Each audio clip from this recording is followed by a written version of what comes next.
দশকের পর দশক বাংলাদেশের ক্ষমতাচ্যুত প্রধানমন্ত্রী শেখ হাসিনার নির্বাচনী পরিচয় তার দল আওয়ামী লীগের প্রতীক নৌকা। কিন্তু এবার প্রথমবারের মতো মার্কাটি নেই ব্যালট পেপারে। খোদ শেখ হাসিনার জেলা গোপালগঞ্জ জুড়ে ঝুলছে প্রতিদ্বন্দ্বী বিএনপি, জামায়াত সহ স্বতন্ত্র প্রার্থীদের প্লেকার্ড। আওয়ামী লীগের ঘাঁটি জেলাটির মানুষের নির্বাচন ভাবনা নিয়ে এক প্রতিবেদন প্রকাশ করেছে বার্তা সংস্থা রয়টার্স। গত অক্টোবরে ইমেইলের মাধ্যমে রয়টার্সকে শেখ হাসিনা বলেন, আওয়ামী লীগের অনুপস্থিতি লাখো সমর্থককে প্রার্থীহীন করে ফেলবে, ভোট বর্জনে বাধ্য হবে অনেকে।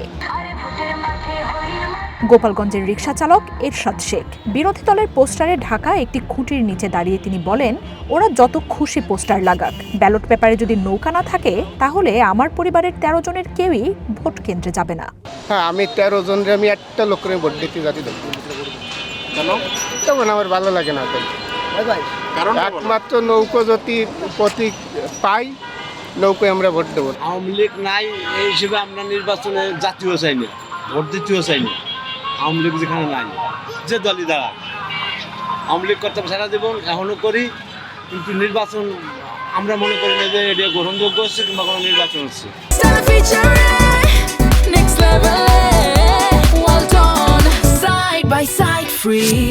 এই মাসে প্রকাশিত এক জরিপে দেখা গেছে, সাবেক আওয়ামী লীগ ভোটারদের প্রায় অর্ধেক এখন বিএনপিকে সমর্থন করছেন। প্রায় 30% ভোটার ঝুঁকেছেন জামায়াতের দিকে। ঢাকা ভিত্তিক কমিউনিকেশন অ্যান্ড রিসার্চ ফাউন্ডেশন এবং Bangladesh election and public opinion studies পরিচালিত ওই জরিপে বলা হয়, আওয়ামী লীগের ভোটাররা রাজনীতি থেকে সরে যাচ্ছেন না, বরং নির্দিষ্ট কিছু বিরোধী দলের দিকেই যাচ্ছে তাদের সমর্থন।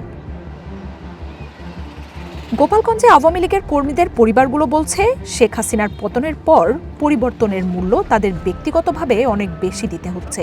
যেমন গত জুলাইয়ে এনসিপির এক সমাবেশে অস্থিরতার ঘটনায় সন্ত্রাস বিরোধী আইনে গ্রেপ্তার হন নিষিদ্ধ সংগঠন ছাত্রলীগের এক কর্মী। পরিবারের সদস্যদের দাবি, মিথ্যা মামলায় ফাঁসানো হয়েছে তাকে। এরপর তার পরিবার রাজনীতি থেকে পুরোপুরি দূরে সরে এসেছে। স্বাধীনভাবে বসবাস করতে পারলাম না, পুলিশের তাড়া থাকলো, স্বাধীনভাবে বসবাস করতে পারলাম না, তা আমরা যে নাগরিক মানবে কিনা? কে মানে? আপনারা কি মানেন যে আমরা নাগরিক? আমরা যদি নাগরিক হতাম, ফাঁসির আসামি হলে অনেক সময় বেল পায়, আমরা কোনো মামলায় লড়তেই পারবো না, বেল পাবো না, তাহলে আমরা দেশের নাগরিক কিভাবে হলাম? কেন রাজনীতিও করবো না, ভোটও দেবো না, কোনো জায়গা যাবো না। আমরা সাধারণ মানুষ, আপনারা আজকে ভোট দেবো, আপনি ক্ষমতায় আসবেন, কালকে আমার এসে ফিসি ফেলাই দেবেন, তাতে আমার দরকার নাই। রেস্তোরাঁর কর্মচারী মোহাম্মদ মোল্লাও বলেন, প্রার্থীর সংখ্যা বাড়লেও তার জন্য কিছুই বদলায়নি। ক্যান্ডিডেট সে তো নাই, আওয়ামী লীগ নৌকো মার্কা, সে ধন নাই, আমরা তো তারই লোকজন, এই কারণে আমরা না দিয়ে দেবো।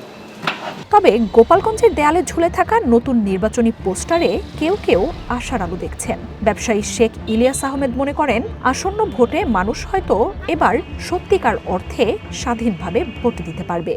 গত 3 বারের নির্বাচনে ভোট কেন্দ্রে যাইয়া কেউই ভোট দিতে পারিনি। নির্বাচনী কেন্দ্রে গেছি, যাই শুনছি যে আমার ভোট দেওয়া হয়ে গেছে। এবার আশা করি যে এইবার একটা সুন্দর স্বচ্ছ নির্বাচন হবে, এবং এই নির্বাচনে জনগণ তাদের ইচ্ছামতো প্রার্থীকে ভোট দিয়ে নির্বাচিত করতে পারবে। আজকে আওয়ামী লীগ নেই, বিএনপি আছে, জামাত আছে, আরো এনসিপি আছে, এটা তো ভোট তো দিতেই হবে। ভোটটা তো আমাদের সাধারণ জনগণের একটা অধিকার। আওয়ামী লীগ ভোটাররা শেষ পর্যন্ত কি সিদ্ধান্ত নেন, সেটাই নির্বাচনের ফল নির্ধারণে বড় ভূমিকা রাখবে বলে মনে করছেন অনেক বিশ্লেষক।